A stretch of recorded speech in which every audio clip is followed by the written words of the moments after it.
Pasok sa itinakdang maximum suggested retail price ng Agriculture Department ang panindang karning baboy at carrots sa isang pamilihan sa Quezon City.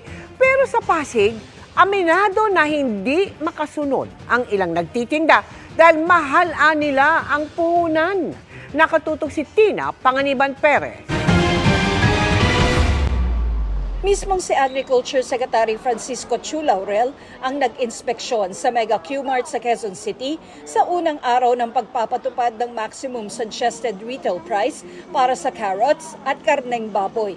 100 per kilo ang bentahan ng carrots doon, mas mababa sa 120 pesos kada kilo na MSRP.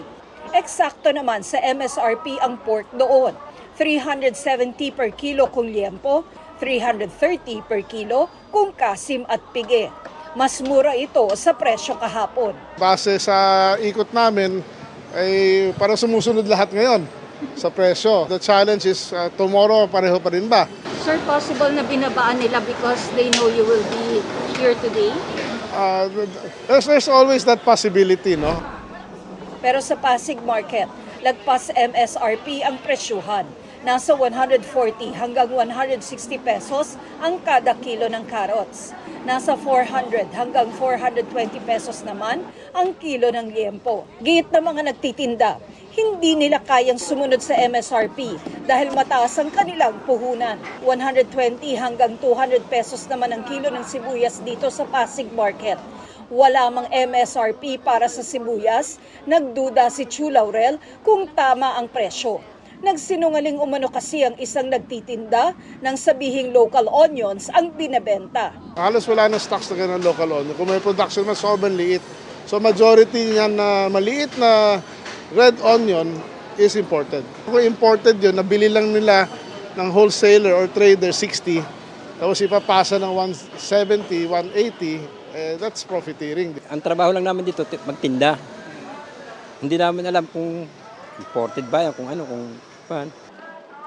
Kakaunti naman ang mga nagtitinda ng galunggong na umabot na sa 300 pesos ang kada kilo. Sa imports natin of sea fish, delayed yung pagdating due to many factors beyond our control. Kahit mahal, meron pa ring bumibili. Kailangan fresh para masarap siya. Yung galunggong mahal po ngayon. Oo nga, ayun. Pero gusto ko maliliit pampaksiw. Kung nagtitipid, meron namang mas murang mga isda.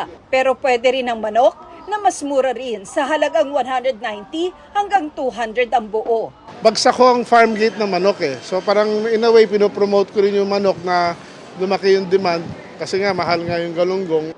Sumama rin sa inspeksyon ng Food and Drug Administration na may nakita agad na mga paglabag. Medyo katakataka yung labeling eh, pati yung bottling. Hindi natin alam yung kalidad ng mantika. Halimbawa, may health risk sa inyo. Kukumpiskahin o seselyuhan ng FDA ang mga ganitong produkto para hindi na maibenta sa publiko. Ang mga sangkot, posibleng pagmultahin ng hindi bababa sa 50,000 pesos o makulong ng 6 na taon o maharap sa kasong kriminal. Para sa GMA Integrated News, Tina Panganiban Perez, nakatutok 24 oras.